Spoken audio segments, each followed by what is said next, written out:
ng bayan, maasahan anumang panahon. Magandang oras po sa ating lahat. Narito ang update sa lagay ng panahon ngayon at sa binabantayan nating bagyo sa labas ng ating Philippine Area of Responsibility. May update din tayo ukol sa southwest monsoon na umiiral ngayon sa bansa. Kanina ngang alas 3 ng hapon ay huling namatan ang bagyo sa layong 2,105 kilometers northeast ng extreme northern Luzon at taglay nito ang lakas ng hangin na umaabot sa 55 kilometers per hour at pagbugso na umaabot ng 70 kilometers per hour. Kumikilos ito ng pasilangan sa bilis na 10 kilometers per hour. Ayon sa forecast track ng Pag-asa, hindi naman nakikitang maglalandfall o tatama ito sa ating bansa, bagkus ay liliko ito patungo sa Japan.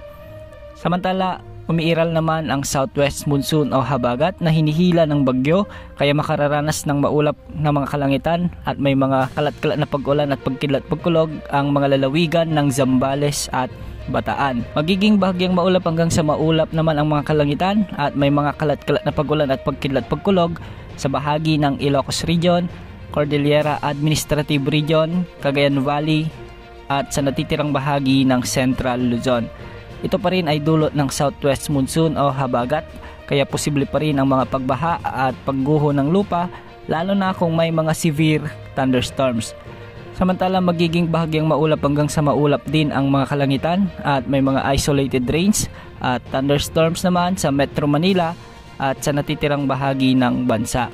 Dulot naman ito ng umiiral na mga localized thunderstorms. Posible rin ang mga pagbaha at pagguho ng lupa lalo na kung may mga malalakas na thunderstorms. Samantala nalusaw na ang low pressure area na minomonitor ng Pag-asa sa hilagang silangan ng Itbayat, Batanes at wala na itong epekto sa anumang bahagi ng ating kalupaan.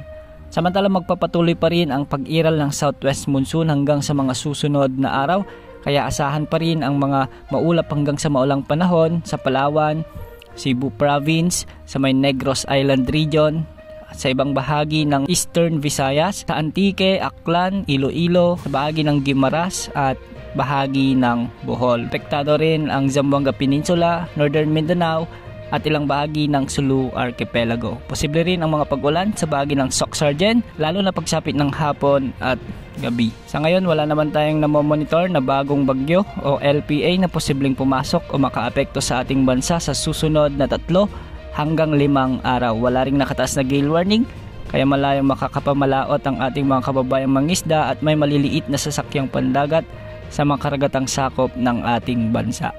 Yan ang update sa lagay ng panahon. Ito po ang weather update ng bayan. Maaasahan anumang panahon.